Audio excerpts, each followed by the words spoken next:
So recently there's been a story that's come out from the Associated Press that has really just been this, portrayed itself as this scandalous expose on how the Church of Jesus Christ of Latter-day Saints is covering up, or has been covering up, abuse. Specifically in children. Specifically, child abuse. Yeah. It's the most horrific abuse case I have ever heard in my life. Far and away worse than any client I've ever treated. You have done more research on this case specifically than either of us combined. Can you give us a rundown of specifically what we're talking about? Yeah, so the case is actually, it starts out as an old case. This has been around for a long time. The Arizona Republic is the newspaper there, and they've been writing about this case for years. So it's not new information. But the reason that it became new is the AP reporter, who really is a fantastic reporter in a lot of regards. He is an expert on this topic and has previously produced really great work on it.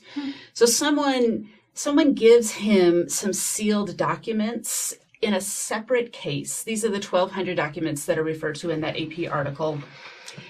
He takes those unrelated documents and uses them to imply some things about this Arizona case that there isn't actually any documentation available for, but they're making inferences based on a separate case that there's a lot of questions about. All those documents are sealed. We don't have any access to them. We actually don't even know what year that West Virginia case happened. Can I tell you two kind of hidden child safety features in the church that most people don't recognize? Please do. They're the two most boring things in our church in some ways, and yet they provide protection for kids that we don't often talk about. One is the member number system.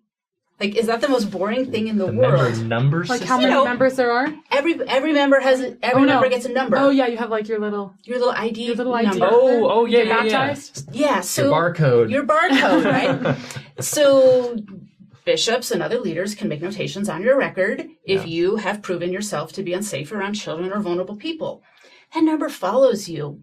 Yeah. You can't move to Brazil and not have that number follow you, right? So in other churches, if you do something to harm a child, you just pack up and run away. Chances are very, very good. Charges are never going to be filed. And if they are filed, they're never going to stick, because that's how abuse cases happen. Move to the next town over and you are free and clear. So something as boring as having a member number is a safety feature for children. Somebody new arrives in one of our wards, Bishop can easily see a notation on that person's number. Don't call them to primary, right?